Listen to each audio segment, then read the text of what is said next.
बोलो जयकारा बोल मेरे श्री गुरु महाराज की जय।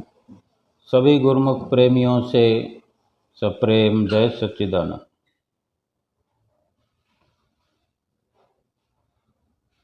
हरि के जनहारे भले जीतन दे संसार। हरि के जनहारे भले जीतन दे संसार। हारे हरिपुर जाएंगे जीते जम के द्वार। जीते जम के द्वार। हरि के जन हारे भले जीतन दे संसार। हारे हरिपुर जाएंगे जीते जम के द्वार। हारना और जीतना जो आज संसार में एक होड़ लगी हुई है, कोई हारना चाहता नहीं है। जीतने के लिए हर कोई दौड़ में दौड़ रहा है, रेस लगा रहा है जीतने की हर प्रकार से। अगर कोई हमारे पास में अपने मकान को, अपने बंगले कोठी को ऊंचा ले जा रहा होता है, ऊंची मंजिलों पर ले जा रहा होता है, 1 मंजिल से 2 मंजिल 3 मंजिल,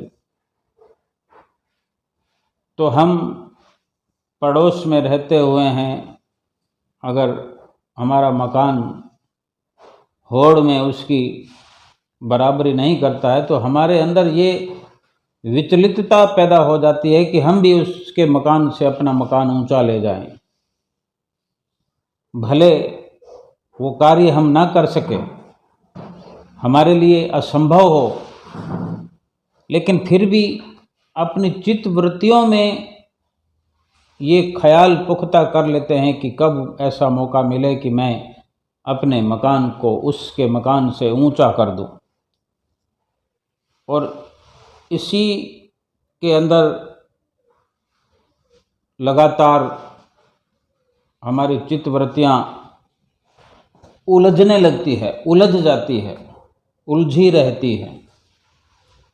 तो कहीं ना कहीं हमारा सुकून प्रभावित होता है, हमारा आनंद प्रभावित होता है, उसमें कमी आने लगती है, विचलितता बढ़ जाती है, मन बेचैन हो जाता है। मन तो पहले से ही बेचैन है, फिर बेचैनी और बढ़ जाती है। अगर हमारा कोई नज़दीकी बाइक चलाते चलाते कार ले आए, उसको देखकर हमारी बेचैनियाँ बढ़ जाती है और बढ़ जाती है कि हम भी कार लाकर उसकी बराबरी करें। इस प्रकार से अगर हमारा मिलने वाला रिलेटिव, मित्र, कोई भी हमारे संपर्क वाला, जिनसे हमारी मुलाकातें होती हैं, बातचीत होती है, अगर उसके घर में शादी है, उसके घर में 1000 लोगों का खाना शादी के दिन हुआ, बड़े किसी पैलेस के अंदर शादी का मंडप सजा, ये व्यवस्था हुई, तो हमारे ही अंदर कुछ इस प्रकार की विचलितता हो जाती है, मन भटकने लगता है, भटकाव में आ जाता है कि कब मैं भी उसका मुकाबला करूं, उसकी बराबरी करूं। अगर हम बराबरी कर सकते होते या कर सकते हैं फिर तो कोई बात नहीं। होड़ तो तब लगती है जब उसकी बराबरी करने में हमें दिक्कत हो, हमारे पास वो साधन सुलभ नहीं है, इतना पैसा नहीं है कि हम उसके बराबर की शादी कर सके, तभी तो दिक्कत है। जब हमारे पास अभाव है, हमारे पास ऐसे साधन सुलभ नहीं है, इतना पैसा नहीं है, तो क्यों उसकी बराबरी करना। और अगर पैसा हो भी सही तो उसके साथ जोड़कर क्यों हम अपने विचारों को मैला करें, क्यों जीतने की हमारी जो इच्छा है, कामना है, वो बढ़ती रहती है। क्यों नहीं अपने आप में हम संयम रख पाते? ये सारे संसार की दशा है। सारा संसार जो आज भागम भाग की जिंदगी जी रहा है, उसे अपने आप की खबर नहीं है, अपने आप की सुध बुध नहीं है। एक तो भगवान का भक्त होता है जिसे अपने आप की सुध बुध नहीं होती। मीरा हुई, सूरदास हुए, प्रहलाद हुए, ध्रुव हुए, इस प्रकार के कितने भगतों के प्रमाण हैं इस दुनिया के अंदर। शास्त्रों में वर्णन है कि उन्होंने अपनी सुध बुध खोई तो भगवान की भक्ति के लिए अपने आप को, अपना आपा खो दिया। किसी से जीतने की होड़ नहीं की उन्होंने, केवल हर पल हारते रहे, अपने आप को हारते रहे। जो अपने आप को हारता है तभी अपनी सुध बुध खो बैठता है। जो भूल जाता है, जो भुला देता है, समझ लो उसने खो दिया। किसी ने अपनापन भुला दिया, किसी ने मैं मेरी को भुला दिया, अपनी सुध बुध को भुला दिया। अब सुध बुध तो भुलाए हुए हैं, गलतान है सब इस होड़ के अंदर। लेकिन उस भगत और संसारी में फर्क यही है कि संसारी सबसे आगे निकलने की होड़ में लगा हुआ है, जीतने की चाह लिए हुए भाग रहा है, दौड़ रहा है, सबसे आगे निकल जाना चाहता है। उसे अपनी सुध नहीं है, खाना खाने का समय नहीं है, आराम करने का समय नहीं है। रात और दिन एक ही धुन है कि मैं सबसे आगे निकल जाऊं। और एक भगवान का भक्त है, गुरुमुख है, प्रेमी है, वो खाना भी ठीक समय पर खाता है, आराम भी ठीक समय पर खाता है। क्यों? कि उसकी जो चित्त वृत्तियां हैं वो संसार में उलझी नहीं हुई, संसार की होड़ में नहीं है। सुध बुध तो उसने भी भुला रखी है, लेकिन समय पर अपने शरीर का भी निर्वाह करता है, समय के अनुसार, जरूरत के अनुसार। लेकिन जो उसकी सुध बुध भुलाने का कारण है वो परमात्मा प्राप्ति की लगन उसके अंदर लगी हुई है। उसने अपने आप को भुलाने का हर संभव प्रयास करते हुए मालिक को पाने के लिए, अपने आप को मिटाने की, मालिक को पाने की, यानी अपने आप को हारने में लगा हुआ है कि मैं अपने आप को हार कर प्रभु को पा जाऊं। ये हार कितनी सुंदर है। हर कोई इस हार को स्वीकार नहीं कर पाता, इस हार के लिए कोई तैयार नहीं है। संतों महापुरुषों ने वचन फरमाए हैं कि हरि के जन हारे भले, जीतन दे संसार। हारे हरिपुर जाएंगे, जीते जम के द्वार। ये जो जीतने की होड़ में सारा संसार लगा हुआ है, अपनी सुध बुध भुला दी है संसार को पाने की ख्वाहिश में, और प्रभु प्राप्ति की भी याद नहीं, अपनी जीवात्मा की भी याद नहीं। ये जीतने वाले जीत कर कहाँ जाएंगे? किसको जीतेंगे? संसार पर कोई विजय प्राप्त कर नहीं सका। संसार को जीत पाना, संसार पर जीत हासिल करना असंभव है, नामुमकिन है, ऐसा कभी आज तक हुआ नहीं।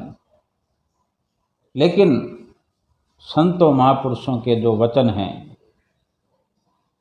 कि जो हारने की राह पर हैं, अपने आप को हार कर प्रभु को पाना चाहते हैं, वो हारे हुए हरिपुर जाएंगे, भगवान के घर जाएंगे, भगवान की नज़दीकी प्राप्त करेंगे, भगवान को प्राप्त करेंगे, भगवान के हो जाएंगे। वो सदा सदा के लिए वो गुरुमुख प्रेमी हरि के जन भगवान को प्राप्त करके भगवान के हो जाएंगे। और जो भगवान का हो गया, संसार को जीतने की ज़रूरत ही कहाँ है? संसार को जो जीतने का जो प्रयास हम करते हैं उसकी क्या ज़रूरत है? संसार को बनाने वाले को पा लिया हमने, संसार को बनाने वाले का, संसार की रचना रचाने वाले का दामन थाम लिया हमने, उससे अटूट संबंध, गहरा रिश्ता उससे बना लिया। जिसने भगवान को पा लिया, अपना बना लिया, स्वयं भगवान का हो गया, उसकी हार कैसे हो सकती है? अपनी अवस्था की उसने कुर्बानी की है, त्याग कर दिया है कि मैं जो है इसको त्याग दिया है, इसको कुर्बान कर दिया, अपने सतगुरु के चरणों पर निछावर कर दिया, अपना आपा खो दिया है, अपना आपा मिटा दिया है, अपनी आप की पहचान, ये जो शारीरिक पहचान है इसको मिटा दिया है, सांसारिक पहचान है, मायावी पहचान है, इसको मिटा दिया है, इसको हार दिया है। तभी इसकी असली पहचान उजागर हो जाती है और फिर ये हारने वाले हरि के जन हरिपुर में बड़ी सरलता से चले जाते हैं। हरि को अपना बना लेने पर हरि की बनाई हुई रचना तो अपने आप ही ऐसे भक्तों के, ऐसे गुरुमुख प्रेमियों की झोली में आ जाती है। हम नित्य प्रति देखते हैं श्री गुरु महाराज जी के जो भक्त हैं, सेवक हैं, जो रात और दिन उन्हीं की आज्ञा का पालन करते हैं, सत्संग प्रचार में लगे हुए हैं, सत्संग प्रचार की सेवा में लगे हुए हैं। संसार के कौन से सुख उनके पास नहीं है, वो सुखों के पीछे भागते नहीं, संसार के सुख उनके पीछे भागते हैं, क्योंकि उन्होंने अपने आप को हार दिया है, प्रभु पर अपने आप को हार दिया है और अपने आप को हार कर प्रभु को पा लिया है, प्रभु के साथ मिल गए हैं, प्रभु की आज्ञा में चल पड़े हैं। प्रभु की सारी व्यवस्था, सारी रचना उनके अनन्य गुरुमुख प्रेमियों के लिए हुआ करती है। सारे सुख प्रभु के चरणों में समाये हुए हैं, प्रभु की भक्ति में समाये हुए हैं। और जिसने प्रभु की प्राप्ति कर ली तो क्या सारे सुख फिर प्रभु के प्यारों को मिलेंगे? नहीं, अवश्य मिलेंगे और बिना मेहनत किए मिलेंगे। न चाहते हुए भी वो सुख सारे संसार के भगवान के भक्तों के पीछे पीछे फिरते हैं। महापुरुष फरमाते भी हैं, भगवान के भक्तों को संसार से होड़ करने की जरूरत नहीं है, संसार की होड़ करनी भी नहीं चाहिए। और क्यों करेगा कोई? जब संसार की सच्चाई का पता चल जाता है गुरुमुख प्रेमियों को, भगवान के भक्तों को समझ आ जाती है, तो वो अपने सतगुरु की रहनुमाई में चलते हैं, सतगुरु की है आज्ञा में चलते हैं, सतगुरु की है आज्ञा का पालन करते हैं। उन्हीं की आज्ञा के पालन करने में संसार के सारे सुख समाये हैं। वो क्यों संसार के पीछे भाग भाग कर इस मनुष्य जन्म को खुआर करेंगे, जबकि संसार इसी होड़ में भाग रहा है। संसार का बच्चा बूढ़ा जवान सब भाग रहे हैं, स्त्री पुरुष छोटे बड़े सब लगे हुए हैं, अमीर गरीब, हर कोई संसार में बड़ी से बड़ी तरक्की कर लेना चाहते हैं, संसार को पा लेना चाहते हैं, संसार को पा लेना चाहते हैं, संसार की तरक्की करना चाहते हैं, संसार की होड़ में सबसे आगे निकलना चाहते हैं। लेकिन संसार को रचने वाले, संसार को बनाने वाले प्रभु की याद नहीं, संसार को बनाने वाले मालिक की फिक्र नहीं, चिंता नहीं उनकी।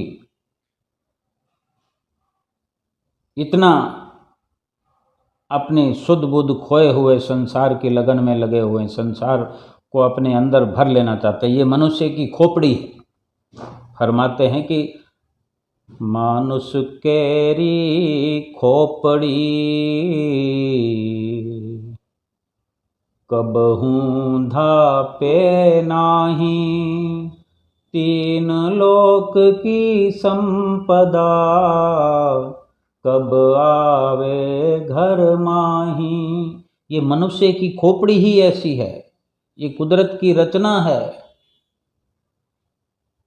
कि इंसान का जन्म मिलने पर भी माया ने घेरा इस पर डाल रखा है, माया का दबदबा है, तो माया इसको हर कदम पर वरगला रही है, भूलेखे में डाल रही है। इसकी खोपड़ी में ये तासीर भर दी है, ये फितरत भर दी है कि ये इसको कभी धाप नहीं होता, संतुष्ट नहीं होती, इसको संतुष्टि मिलती। मानुष की खोपड़ी ऐसी है, इस खोपड़ी में हर वक्त ये विचार चलता रहता है, ये मिल जाए, वो मिल जाए, ये मिल जाए तो मैं ये बन जाऊं, ये मिल जाए तो मैं तृप्त हो जाऊं, लेकिन तृप्त होता नहीं।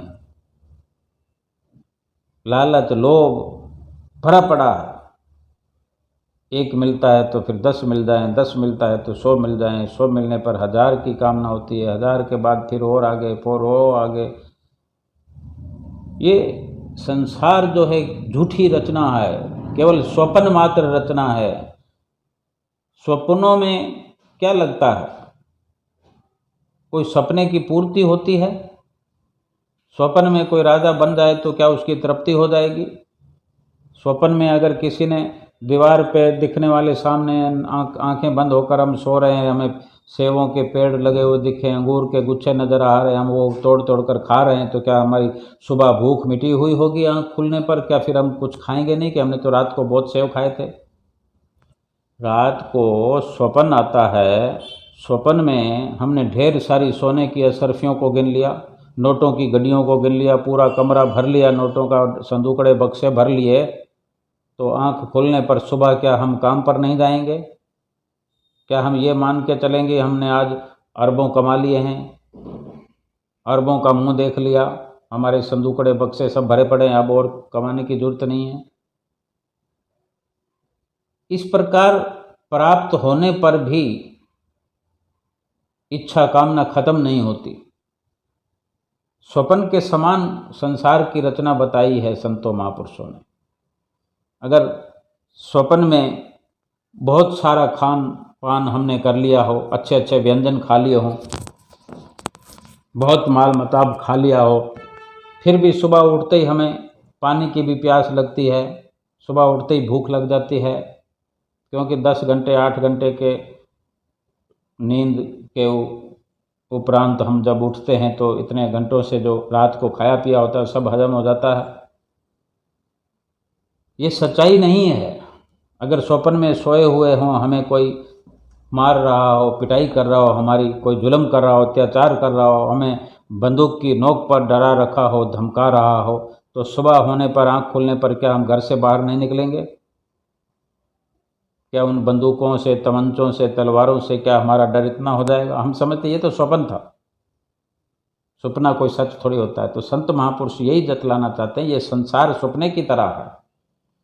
संसार की रंगीनियाँ, संसार की चमक दमक, संसार की तरक्की, संसार के पद कोई भी हासिल हो जाए उससे तृप्ति नहीं होगी, और जब तक तृप्ति नहीं होगी तो सुकून मिलेगा नहीं।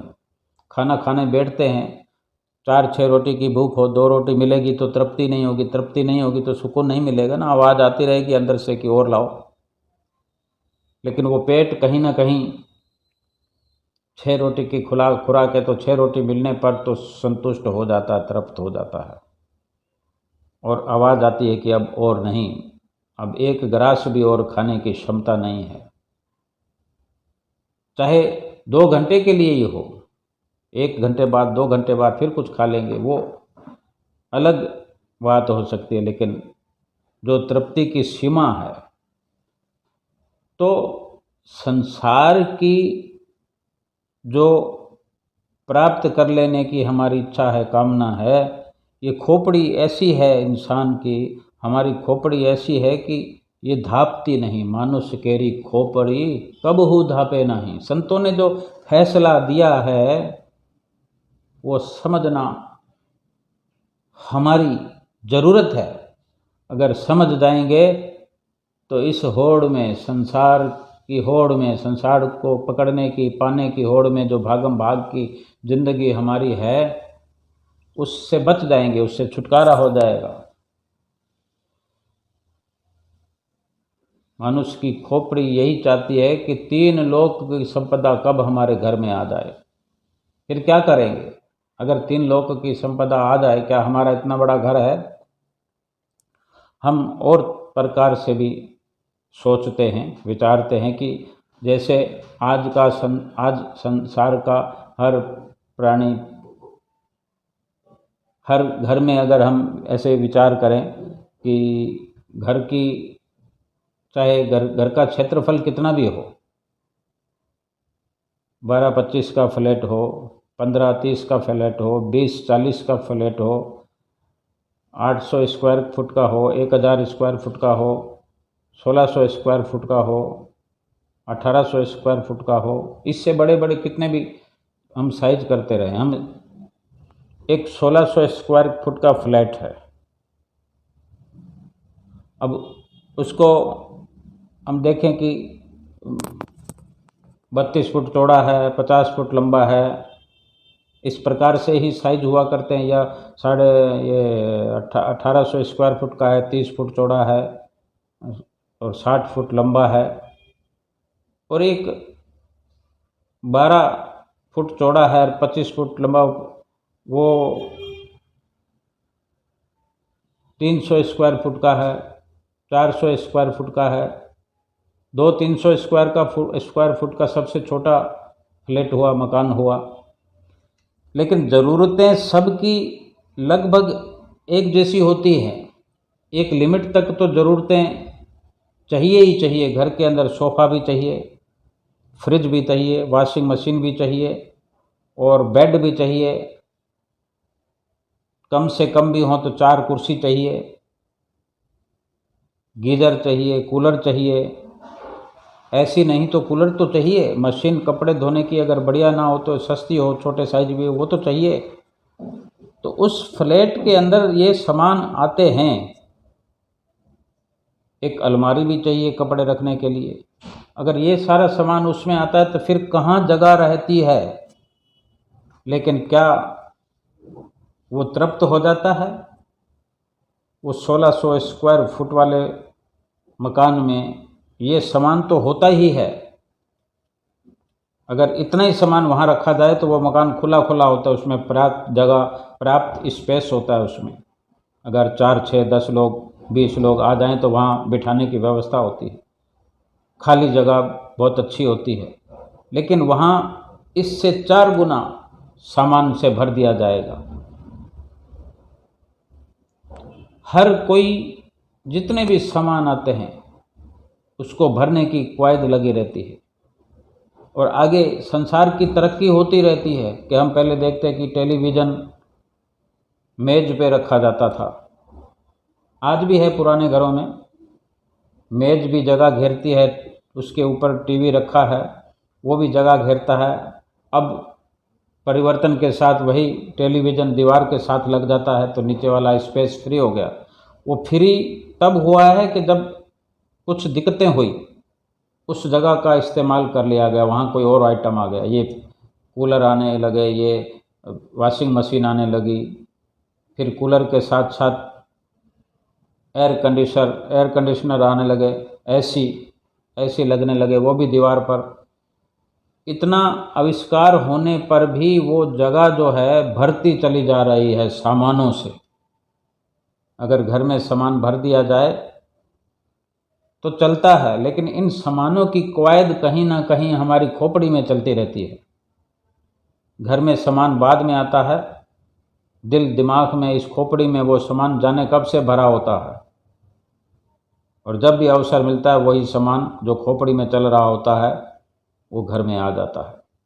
बहुत सारे ऐसे सामान हैं, शायद मैं जिक्र भी ना कर पाऊँ या मेरे शब्दों में भी ना आए, या मैं जानता भी ना हूँ कि क्या क्या आज संसार के अंदर ये आधुनिक विस्तार हो रहे हैं। एक कितने नाम हम गिनाएं। गिना नहीं सकते। हम अगर किसी एक नाम को याद करते हैं तो पीछे से एक आइटम और उसका उत्पादन हो जाता है, और हर चीज़ जो उत्पादन हुई है वो घर में आएंगी। बाइक हैं, स्कूटियां हैं, कारें हैं, घर में नहीं खड़ी हो सकती तो बाहर ही खड़ी कर देंगे हम। इतने लाखों रुपए के आइटम घर से बाहर खड़े हुए हैं। एक वक्त होता था कि साइकिल हुआ करती थी किसी किसी के पास में, वो साइकिल भी अपने घर में बाकायदा अपनी चार दीवारी में बंद दरवाजे के अंदर हुआ करती थी, जिसकी बड़ी हिफाजत से हम करते थे, और उसको खरीदने में भी मुशक्कत करनी पड़ती थी। आज कार लेने में भी कोई दिक्कत नहीं है। इतने आधुनिक युग में, इतनी भागम भाग की ज़िंदगी में हमें समय नहीं है अपने आप को समझने का कि ये क्या हो रहा है।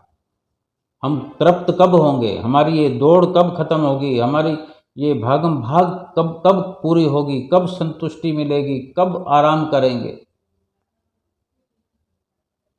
संतों के माध्यम से समझा जाता है, संतों से सीखा जा सकता है। सत्संग में बहुत सा लाभ मिलता है। सत्संग में जाकर भी हम उन सामानों के दबदबे के कारण सत्संग को भी समझ नहीं पाते हैं। एक महात्मा जी गुरु जी के शिष्य थे, तो एक बार शिष्यों ने अपने गुरु से पूछा कि गुरु जी आप अपने जीवन का कोई रहस्य बताओ, हमें कोई राज की बात बताओ, ऐसे कोई प्रवचन सुनाओ जो हमने आज तक ना सुने हो, कोई गहरी बात बताओ। तो गुरु जी ने कहा, पहला रहस्य तो यह है कि मुझे जिंदगी में कोई हरा नहीं सका, मुझे कोई हराने वाला है ही नहीं। तो ये बात सुनकर शिष्य बड़े उत्सुक हो गए जानने के लिए कि जल्दी बताओ भी ऐसा क्या राज है जो तुम्हें कोई हरा ही नहीं सकता दुनिया में, ये तो बहुत बड़ी बात है। मन विचलित हो गया सुनने के लिए, जल्दी बताओ। उन्होंने कहा, ये राज तो आपने कभी हमें बताया नहीं गुरुजी, जल्दी से हमें भी ये राज बता दो, क्योंकि हम भी जीतना चाहते हैं। आपको कोई हरा नहीं सका, इसका मतलब यही हुआ कि आपने जीता ही जीता है। आप जीत हासिल करते रहते हो। जीत हासिल ऐसी कौन सी की है जो आपको कोई हरा नहीं सकता, तो हम भी जीतना चाहते हैं। तो गुरु जी ने कहा कि तुम मेरी बात को समझ नहीं रहे हो, समझने में कुछ भूल कर रहे हो, लापरवाही कर रहे हो। मैंने तो इतना ही कहा है, गुरु जी कह रहे हैं अपने शिष्यों से, मैंने इतना ही कहा है तुमसे कि मुझे कोई हरा नहीं सका।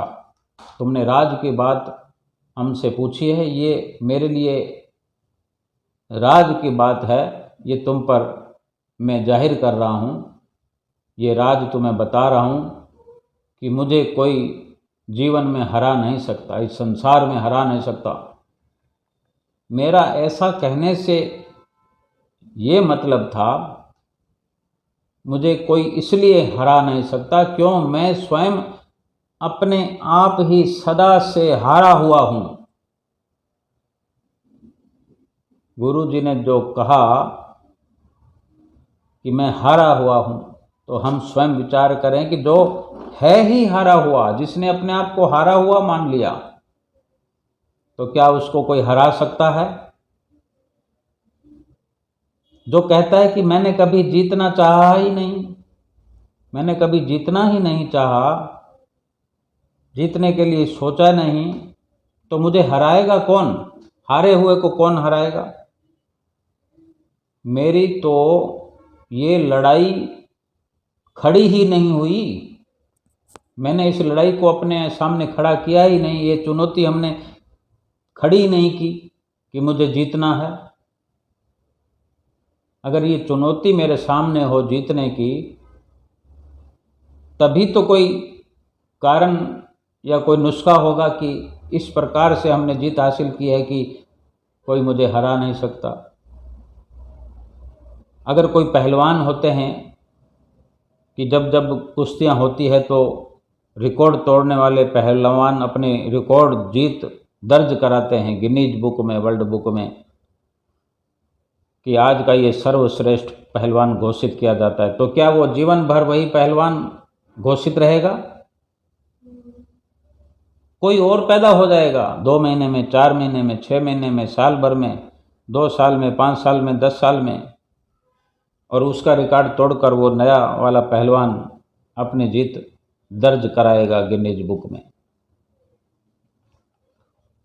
और जो पहलवान हो लेकिन इस प्रकार हार जीत की होड़ में ना हो, उसको कभी हारना ही नहीं पड़ेगा। ये तो केवल समझने के लिए, लेकिन यहाँ एक गुरु और शिष्य की वार्ता हो रही है, जो गुरु ने एक सीख अपने शिष्यों को दी है कि मैं जीत का सवाल ही अपने अंदर पैदा नहीं होने दे सकता।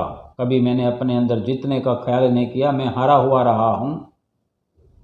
हारे हुए को कौन हरा सकता है, ये बहुत बड़े राज की बात है। इसको अगर हम समझ सकें तो ये बहुत बड़ी बात है। और अगर कोई अपने आप को हारा हुआ मान लेता है, हार स्वीकार कर लेता है, फिर उसको चुनौती कौन देगा कि मैं तुझे हरा दूंगा? क्योंकि उसमें मज़ा नहीं है। हराने वाले को कोई हराने वाला हारे हुए को कोई हराने के लिए अपना समय खराब नहीं करता। उसको मज़ा नहीं आएगा कि हारे हुए से क्या लड़ाई करनी। जो लड़ाई का मुद्दा ही खड़ा ना करे,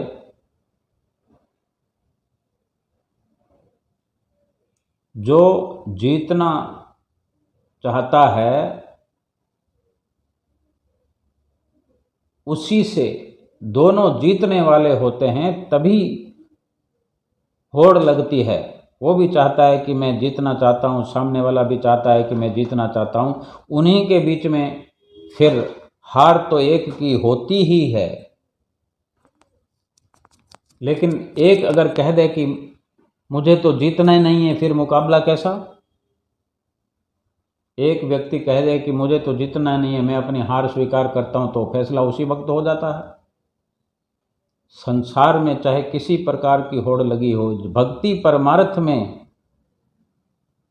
जो हारता है, अपने आप को हारा हुआ जानता है, हारा हुआ मानता है, वही पाता है। महापुरुषों के अनुसार किसी दूसरे के अहंकार को मिटाने में ही हमारा अहंकार जो है मजबूत होता है। हम जो कहते हैं किसी को कि मैं हरा दूंगा, मैं तुमसे आगे निकल जाऊंगा, हम किसी को हराना चाहते हैं, यानी हमारा अहंकार जो है, हमारा अहम जो है, संत महापुरुष कहते हैं इसको निकाल दो बाहर, इसको ख़त्म कर दो, अहंकार को मिटा दो। लेकिन हम अपने अहंकार को पहले से भी अधिक मजबूत करते चले जाएंगे तो निकालेंगे कब, कैसे निकलेगा? अधिक मजबूत होने पर और परेशानी खड़ी हो जाएगी। हमारी जीतने की जो चाह है, संसार को प्राप्त करने की जो चाह है, वो हमारा अहंकार मजबूत होने में सहायक है। और जो जीतना नहीं चाहता, उसके अंदर तो फिर अहंकार खड़ा ही नहीं हुआ, उसको मिटाने का कहाँ ऐसा विचार बनता है? कैसे मिटाने के लिए कोई कार्य करने की ज़रूरत है, मेहनत करने की ज़रूरत है? जिसका मिटा हुआ अहंकार है ही नहीं, अहंकार से रहित है, हारा हुआ अहंकारी नहीं हो सकता। दूसरे का अगर अहंकार टूटा हुआ, हमारे सामने कोई कहता है कि हम तो हारे हुए हैं, या जैसे भी है, हम किसी को कहते हैं कि हम तेरा ये कर देंगे, यानी हमारे में अहंकार तो है ही, लेकिन अहंकार और मजबूत कर रहे हैं ये कहकर। अगर हम जीतने की सोचते हैं, हमारे अंदर जीतने का ख्याल है, तो हमें ये बात माननी पड़ेगी कि अगर जीतने का ख्याल है तो फिर हम हारेंगे ज़रूर, हारना ही पड़ेगा। असल में जीतने की बात सोचते ही हमारी हार शुरू हो जाती है। क्यों ना? क्योंकि हर वक्त तो दो पहलवानों की लड़ाई तो एक उदाहरण है कि जो जीतता है वो हारता भी है। वो हार की श्रेणी में आ गया। लेकिन जो पहले से हारा हुआ हो उसको हार नहीं मिलेगी कभी, उसको कोई हरा नहीं सकता। असल में जीतने की जो बात सोचता है उसी के हारने का डर लगा रहता है। तो गुरु जी ने अपने शिष्यों से कहा कि मेरा कभी कोई अपमान नहीं कर सका। ये दूसरा राज अपने शिष्यों को बता रहे हैं गुरु जी कि कोई अपमान नहीं कर सकता मेरा। तो एक शिष्य ने पूछा कि हमें भी बताइए इसका राज, हम भी सीख लें, क्योंकि अपमान तो हमें बड़ी तकलीफ देता है, हमारा भी अपमान तो होता ही है, कोई तरीका बताओ जो हमारा कोई अपमान न कर सके। तो गुरु जी ने कहा कि तुम फिर वही भूल कर रहे हो मेरी बात को समझने में। मैंने ये कहा है तुमसे कि मेरा कोई अपमान नहीं कर सका, कोई अपमान नहीं कर सकता, क्योंकि मैंने कभी अपना मान सम्मान करवाने की मन में आकांक्षा ही नहीं रखी। जो व्यक्ति अपना मान कराने की चाह में रह सकता है, चाह में रहता है, मान सम्मान की चाहना रखता है, अपमान तो उसका होता है। लेकिन मैंने अपने मान सम्मान का कभी ख्याल किया ही नहीं, मेरे अंदर इस प्रकार की आकांक्षा ही नहीं है कि मेरा कोई सम्मान करे, तो फिर मेरा अपमान कौन कर सकता।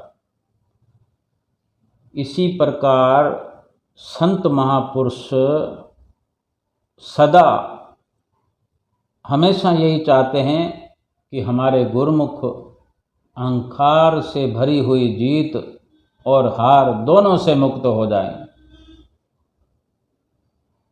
और कभी अपमान का सामना ना करना पड़े, ताकि हमारे गुरु मुख सुरखरू होकर सुंदर मुख, उज्जवल मुख लेकर भक्ति मार्ग पर इस लोक में भी आगे बढ़ते चलें, अपने जीवन को सफलता की ऊंचाइयों तक ले जा सकें। लेकिन अहंकार के चलते हुए, अपने अहंकार को मजबूत करते हुए महापुरुषों के बताए हुए सच्चाई के रास्ते पर, भक्ति के रास्ते पर हम कैसे चलेंगे। हमें अपने अंदर इन विचारों पर मंथन करने की ज़रूरत है, मथने की ज़रूरत है कि ऐसे मान सम्मान का क्या लाभ है जो हर वक्त अपमान कराता रहे। ऐसी जीत का या ऐसी जीत की होड़ में भागने का क्या फ़ायदा है जो थोड़ी थोड़ी देर में हार का मुंह देखना पड़ता है। ये दुनिया और दुनियादार, इस दुनिया में रहने वाले जो जीत की होड़ में लगे हुए हैं, थोड़ी थोड़ी देर में हार का मुंह देखना पड़ता है।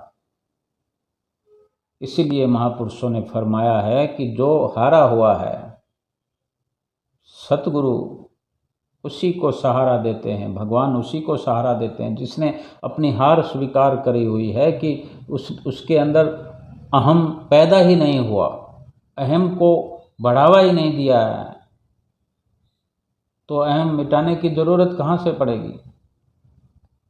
और जो विनम्र है, जो सरल है, जो कोमल दिल वाला बनकर के हारा हुआ, अपनी आँखों को विनम्र किए हुए, अपनी दिल की गहराइयों में बड़ी सुंदरता का जो एक सतगुरु का जो भक्तिमय संदेश है, अपने दिल में वो सुंदर सुंदर सजावट से अपने हृदय को शोभायमान कर रखा है, दिल को सजा रखा है।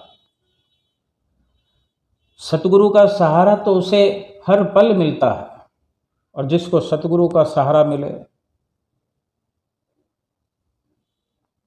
वही तो हरिद्वार है, जो हरि के साथ मिलता है, जो हरि के साथ रहता है, जो भगवान के साथ रहता है, सतगुरु के साथ रहता है, सतगुरु का प्यार अपने दिल में बसाता है, सतगुरु के वचनों पर अमल करते हुए हर पल अपने अंदर खुशियाँ माणता है, खुशियाँ महसूस करता है। यही तो भगवान का घर है। और जिसको इस प्रकार के नुस्खे संतों महापुरुषों की शरण में जाने से मिलते हैं, ऐसे ऐसा सत्संग का लाभ मिलता हो, तो ऐसी हार तो कई कई जीत के बराबर है, कई कई जीत से भी बढ़कर है ऐसी हार। और जो संसार जीतने की कवायद में लगा है, वो जीत तो थोड़ी थोड़ी देर में हारा हुआ मुंह बना देती है उसका। थोड़ी थोड़ी देर में वो संसारिक सुख जो है थोड़ी थोड़ी देर में दुखी कर देते हैं इंसान को, दुनियादार को। इसलिए संतों महापुरुषों की चरण शरण प्राप्त करके हम गुरुमुखों को सुख मिला है। उनकी चरण शरण में रहकर सारे नित्य नियमों की पालना करते हुए, भजन अभ्यास करते हुए, अपना लोक और परलोक संवारते हुए, अपने आप को हार करके हरिपुर सतगुरु के धाम में पहुंच करके हमें माला माल होना है, सतगुरु की प्रसन्नता प्राप्त करनी है। बोलो जयकारा बोल मेरे श्री गुरु महाराज की जय।